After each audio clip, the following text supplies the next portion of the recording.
శాతవాహనుల గురించి ప్రతి కాంపిటేటివ్ ఎగ్జామ్లో ఒక బిట్ కంపల్సరీగా అడుగుతుండడం వల్ల చాలా ముఖ్యమైనటువంటి టాపిక్గా మనం చెప్పుకోవచ్చు. సో బ్రీఫ్గా ఒకసారి శాతవాహనుల గురించి మనం ఎక్స్ప్లెయిన్ చేసుకునే ప్రయత్నం అయితే చేద్దాం. ఓకేనా?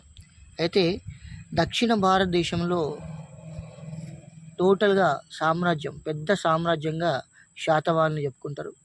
క్రీస్తు పూర్వం 220 నుంచి క్రీస్తు శకం 225 సంవత్సరం వరకు వీళ్ళ పరిపాలనా కాలం ఉంటుంది. అయితే శాతవాహనులు పాలించిన ప్రదేశాలు ముఖ్యంగా తీసుకుంటే 4 వస్తాయి. ఒకటి తెలంగాణ, ఆంధ్రప్రదేశ్, కర్ణాటక, మహారాష్ట్ర. అయితే ఈ శాతవాహనులని శాలివాహనులు, ఆంధ్రభృత్యులు, శాతకర్ణులు, ఆంధ్రులు అని డిఫరెంట్ పేర్లతో పిలుస్తారు. సో శాతవాహనుల యొక్క మూల పురుషుడు శాతవాహనుడు. అంటే శాత అనేటటువంటి వాహనాన్ని పొందినటువంటి వ్యక్తి అని దీని అర్థం అన్నమాట. అయితే శాత అనే భాష, ఈ శాతవాహన అనే పదానికి కన్నడ భాష లోపల మీనింగ్ ఏంటంటే రైతు అని అర్థం. సో పురాణాలు శాతవాహనుల్ని ఆంధ్రభృత్యులుగా పేర్కొనడం జరిగింది. అయితే ఈ శాతవాహనుల మొదటి రాజధాని కోటిలింగాల ఎక్కడుంది? ఇక్కడ పూర్వం కరీంనగర్లో ఉండేది. ఓకేనా? ఇప్పుడు జగిత్యాల ఉంటుంది. సో రెండవ రాజధాని ప్రతిష్టానపురం, దీన్ని బోధన్ అంటాం. ఓకేనా? ఇది పైఠాన్ అంటాం. ప్రతిష్టానపురం ఎక్కడ?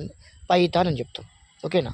సో నెక్స్ట్ రాజధాని మనకి ఏదైతే ఉంటుందో వీళ్ళకి ధాన్య కటకం, ఇది అమరావతిలో ఉంటుంది. ఓకేనా? సో శాతవాహనుల యొక్క మూల పురుషుడు శాతవాహనుడు.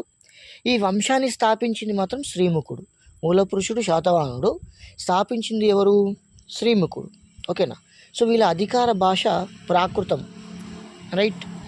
సో ఇక్కడ చాలామంది కన్ఫ్యూజ్ అవుతారు. శాతవాహనుల అధికార భాష అనేసి ప్రాకృతం, సంస్కృతం, మహారాష్ట్రీ ప్రాకృతం, మనకి ఇది ద్రవిడం అని ఇచ్చింది అనుకోండి. సో వీటిలో ఖచ్చితంగా కన్ఫ్యూజ్ అయ్యి మనం సంస్కృతం పెట్టడానికి అవకాశం ఉంటుంది. కాబట్టి గుర్తుపెట్టుకోండి, శాతవాహనుల అధికార భాష ఏంటి? మనకి ఇక్కడ ప్రాకృత భాష. శాతవాహనుల యొక్క రాజలాంఛనం సూర్యుడు. ఓకేనా? సో సూర్యుడు శాతవాహనుల యొక్క రాజలాంఛనం. సో ఈ శాతవాహనులో గొప్పవాడు గౌతమిపుత్ర శాతకర్ణి. మీకు తెలుసు కదా, బాలకృష్ణ సినిమా కూడా వచ్చింది. సో తెలుగు మాట్లాడే ప్రజలందరినీ ఏకం చేసి పాలించిన అతి గొప్ప చక్రవర్తి గౌతమిపుత్ర శాతకర్ణి. ఓకేనా? సో వీళ్ళ కాలం నాటి విదేశీ యాత్రికుడు చూసినట్లయితే మెగస్తనీస్ రాసిన ఫేమస్ బుక్ ఏంటండి? ఇండికా అనే ఒక బుక్ ఉంటుంది. ఆ ఇండికా అనే బుక్ మౌర్యుల కాలంలో ఉన్న ఆర్థిక పరిస్థితులని, శాతవాహనుల కాలంలో ఉన్నటువంటి ఆర్థిక పరిస్థితులు, పరిపాలన పరిస్థితులు మొత్తాన్ని కూడా చాలా క్లియర్గా అది ఎక్స్ప్లెయిన్ చేస్తుంది. రైట్? సో ఇప్పుడు శాతవాహనులు చాలా పురాణాల ప్రకారంగా బ్రాహ్మణులు, మతం తీసుకుంటే వీళ్ళు బ్రాహ్మణులు అని చెప్పుకోవచ్చు. అయితే వీళ్ళకి బిఎస్ఎల్ హనుమంతరావు అనేట ఆయన శాతవాహనులు ఆర్యులు అని చెప్పిండు. ఆర్ఎస్ శర్మ అనేట ఆయన శాతవాహనులు ద్రావిడులు అని చెప్పడం జరిగింది. ఓకేనా? సో సోమదేవ సూరి రాసిన కథా సరిత్ సాగరం అనే పుస్తకం ప్రకారంగా శతుడు అనే యక్షునికి, తర్వాత బ్రాహ్మణ స్త్రీకి జన్మించిన వాళ్ళే శాతవాహనులు అని చెప్తారు. రైట్? నెక్స్ట్ ప్రాచీన వాంగ్మయం ప్రకారంగా వీళ్ళని శూద్రులు అని చెప్తాం. సో నాసిక్ శాసనం గౌతమిపుత్ర శాతకర్ణిని ఏక బ్రాహ్మణుడు అని పేర్కొంటుంది. కాబట్టి వీళ్ళని బ్రాహ్మణులు అని చరిత్రకారులు చెప్తారు. రైట్? నెక్స్ట్ ఇంకోటి చూసుకున్నట్లయితే జినప్రభా సూరి ఈయన రాసిన కల్ప ప్రదీప అనే బుక్ ఉంటుంది. ఈ బుక్ ప్రకారంగా శాతవాహనులు బ్రాహ్మణ స్త్రీ నాగరాజుల యొక్క సంతానం అని చెప్తారు. సో ఈ నాగరాజ వంశం అయితే ఉందో వీళ్ళు నాగమ చలిందుడు అనే అతనికి సంబంధించినటువంటి వాళ్ళు. వీళ్ళు ఖచ్చితంగా బౌద్ధ మతస్థులు. ఎవరు? నాగమ చలిందుడు అనేవారు. రైట్? సో మరి శాతవాహనులు బ్రాహ్మణులని చాలామంది పురాణాలకారులు చెప్తున్నారు అన్నమాట. రైట్? సో మనకి ఈ శాతవాహనులు విఎస్ సుక్తంకర్ ఇతని ప్రకారంగా కర్ణాటకలోని బళ్ళారి నుంచి వచ్చిరని చెప్తాడు. ఓకేనా? ఈ రీజన్ ఏంటంటే మూడో పులోమావి, శాతవాహనుల చివరి పాలకుడు మూడో పులోమావి. ఇతని శాసనం ఏంది? మేకధుని శాసనం. ఈ మేకధుని శాసనం శాతవాహనుల నాశనం గురించి చెప్తుంది. అంటే ఎట్లా ఈ రాజ్యం నాశనం అయిపోయింది అనే విషయాలు చాలా క్లియర్ చెప్తుంది. సో పల్లవరాజు శివస్కందవర్మ అని ఉంటాడు. ఈయన కూడా హిరహడగల్లి అని ఒక శాసనం ఉంటుంది. ఈ హిరహడగల్లి శాసనం కూడా శాతవాహనుల్ని వాళ్ళ రాజ్యం ఎలా అంతరించిపోయిందనే విషయాలు చాలా స్పష్టంగా చెప్తుంది. నెక్స్ట్ వివి మిరాషి అనేట ఆయన విదర్భ నుంచి శాతవాహనులు వచ్చారని చెప్తాడు. మహారాష్ట్రలోని విదర్భకు చెందినవాడు కాబట్టి ఆ మహారాష్ట్రలోని విదర్భ నుంచి శాతవాహనులు వచ్చారు అని చెప్తాడు. రైట్. సో మహారాష్ట్రకు చెందిన వాళ్ళు శాతవాహనులని PT Srinivasa Iyengar, K Gopalachari, TB Sarkar వీళ్ళందరూ కూడా చెప్తారు.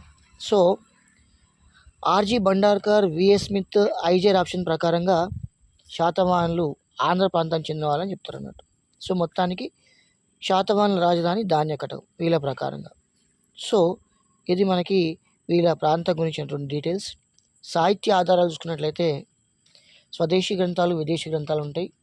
సో మనకి ఎగ్జామ్లో ఏవి స్వదేశీ ఏవి విదేశీ అని అడగడం కన్నా బుక్ పేరు, రచయిత పేరు వెరీ ఇంపార్టెంట్.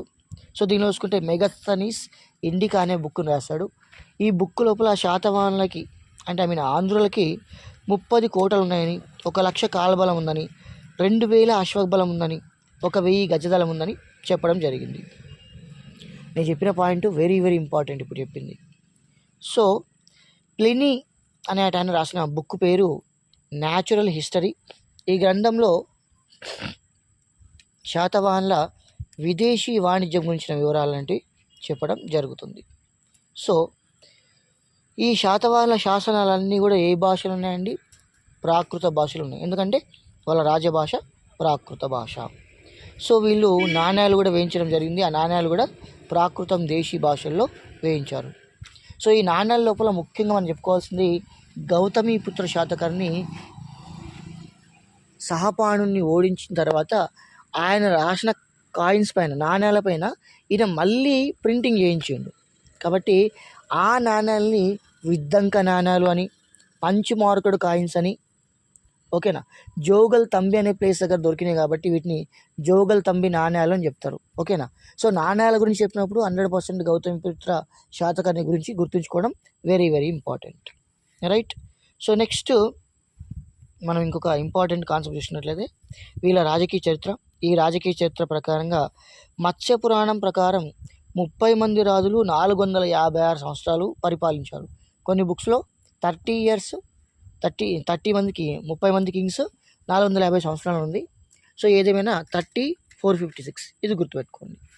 సో ఇప్పుడు రాజకీయ చరిత్రలో చూసుకుంటే శ్రీముఖుడు. ఈ శ్రీముఖుడు నాణ్యాలు ఎక్కడ దొరికినాయి అంటే కోటి లింగాల్లో దొరికినాయి. సో శ్రీముఖుడు ఫస్ట్ ఏ మతంలో ఉన్నాడంటే జైన మతంలో ఉన్నాడు. తర్వాత వైదిక మతంలోకి షిఫ్ట్ అయ్యిండు. ఈ రాజుల కాలం లోపల చాలామంది కూడా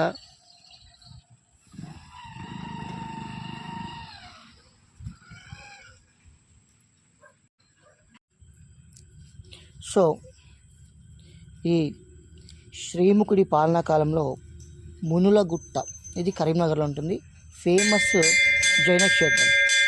అయితే ఈ శ్రీముఖుడి నాణాల మీద కొన్ని పేర్లు ఉంటాయి. ఆ పేర్లు కొంచెం గుర్తుపెట్టుకోవాలి. రణగోభద్ర, రణగోస్వామి అనే పేర్లతో ఉంటాయి. అయితే అశోకుడు తన 13వ శిలాశాసనం అశోకుని వెరీ ఇంపార్టెంట్. ఎందుకంటే ప్రజలందరూ నా కన్నబిడ్డలు అని ప్రకటించినటువంటి శాసనం అశోకుని 13వ శిలాశాసనం. సో దీని లోపల మౌర్యుల సామంతుడుగా ఈ మన ఎవరు ఇప్పుడు చెప్పుకున్నాం కదా శ్రీముఖుడు అని, శ్రీముఖుడిని చెప్పడం జరిగింది. అశోకుడు శ్రీముఖునికి ఒక బిరుదు కూడా ఇచ్చాడు. ఆ బిరుదు పేరు రాయ అని శాసనాల లోపల క్లియర్గా ఉంది. రైట్. శ్రీముఖుడు మహారాష్ట్రలోని రతికుల నాయకుడైన మహారథి త్రణకైరోని ఓడించి అతని కుమార్తె నాగానికను తన కుమారుడు మొదటి శాతకర్ణికిచ్చి వివాహం జరిపించాడు. రైట్.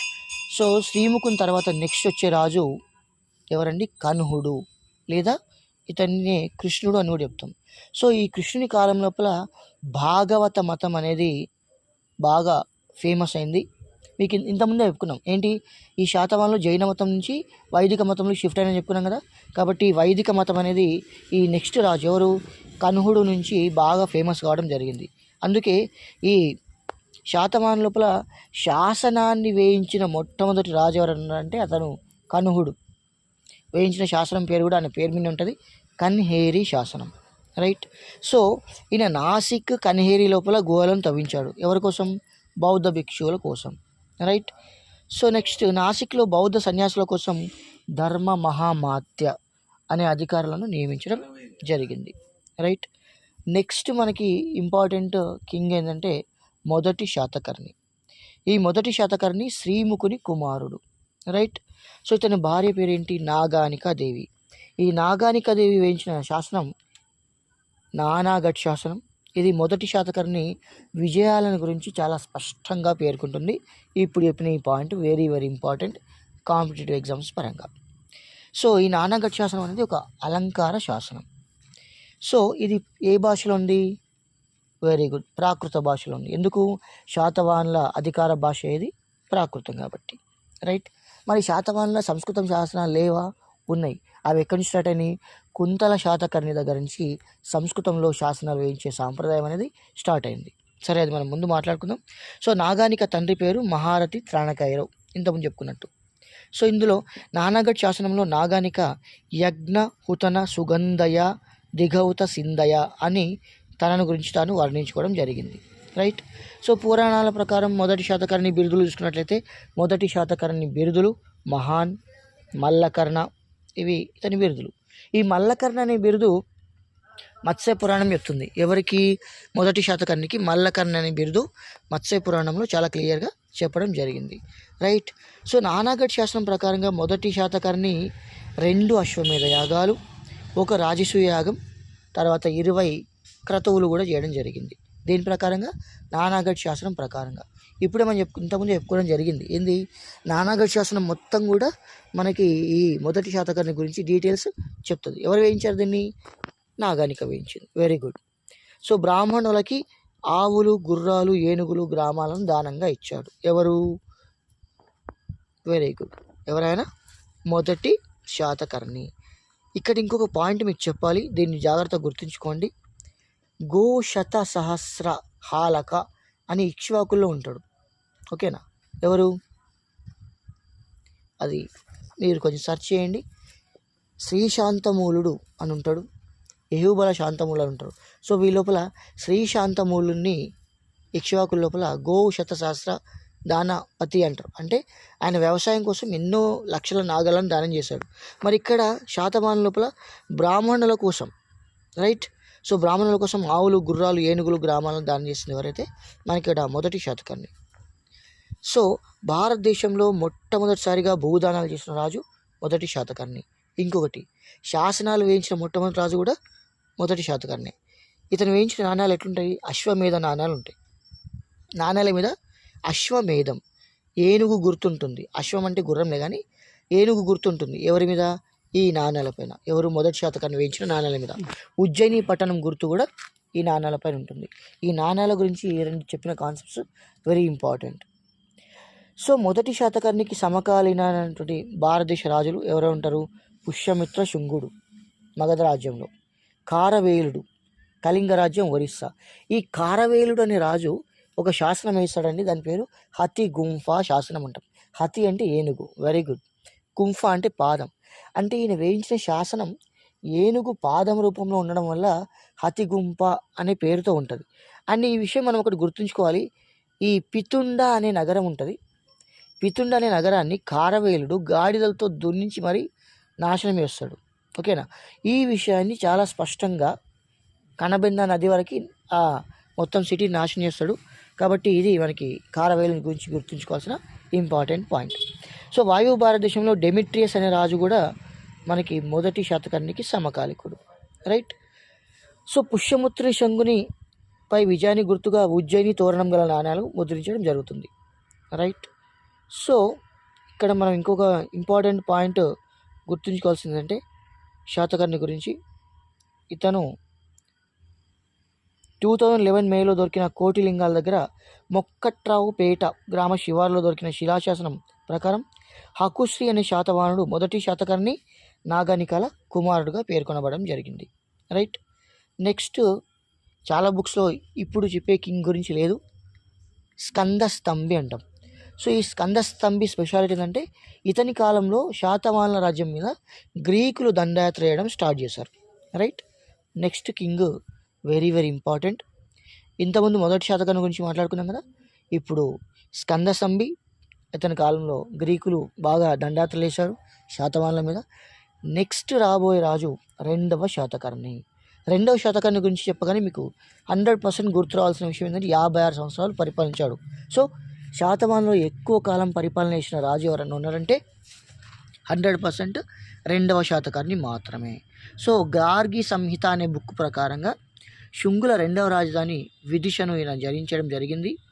సో ఈ రెండవ శాతకర్ణి ఆస్థాన కళాకారుడు వశిష్ఠపుత్ర ఆనంద. ఈయన ఏం చేసినంటే సాంచి స్తూపానికి దక్షిణ తోరణాన్ని కట్టడం జరిగింది. రైట్.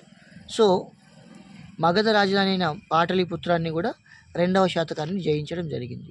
రైట్. సో ఈ 2 పాయింట్స్ బాగా గుర్తుపెట్టుకోండి. The very next we are going to discuss about the famous poet of the Satavahanas. శాతవాహనులు ఒక చక్కటి కవి ఈ రాజు. ఏ రాజు? నెక్స్ట్ రాబోయే రాజు. ఆ రాజు పేరేంటి? కుంతల శాతకర్ణి. ఈ కుంతల శాతకర్ణి 13వ చక్రవర్తి. గుర్తుంచుకోండి, 13 అనేది ఒక డెవిల్ నెంబర్ అని చెప్తాం. చాలా సినిమాల్లో 13 అనే దాన్ని ఒక దయ్యం నెంబర్ చూపిస్తాం. సో ఈ కుంతల శాతకర్ణి కూడా కొంచెం ఆ టైప్లో ఉన్నాడని గుర్తుంచుకోండి.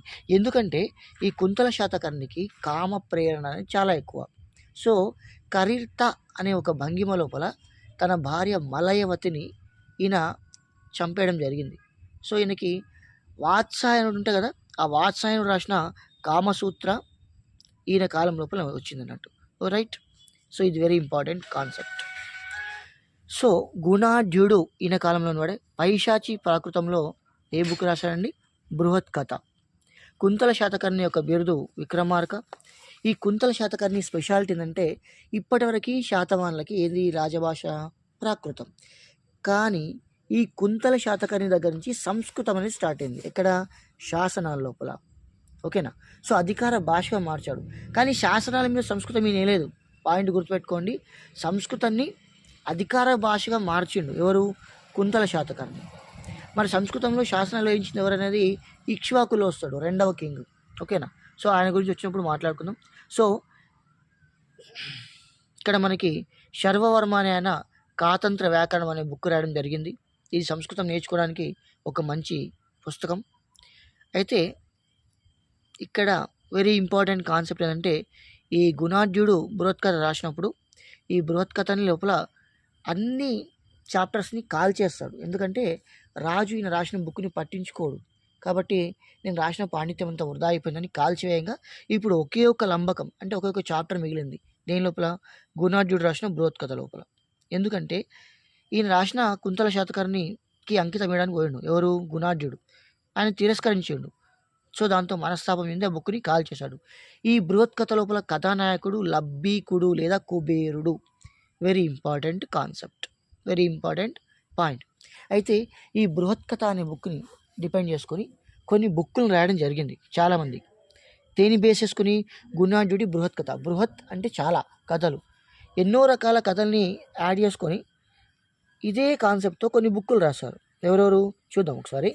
సోమదేవుడు కథా సరిత్ సాగరం రాశాడు. క్షేమేంద్రుడు బృహత్కథా మంజరి రాయడం జరిగింది. హరిసేనుడు బృహత్కథా కోశం. వరాహమిహిరుడు బృహత్ సంహిత. అయితే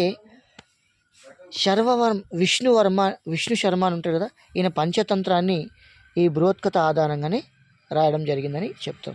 ఇది మనకి శాతవాహనుల డీటెయిల్స్ గురించిన పార్ట్ 1. పార్ట్ 2 వీడియో నెక్స్ట్ రాబోతుంది. వినండి, ఛానల్ సబ్స్క్రైబ్ చేసుకోండి.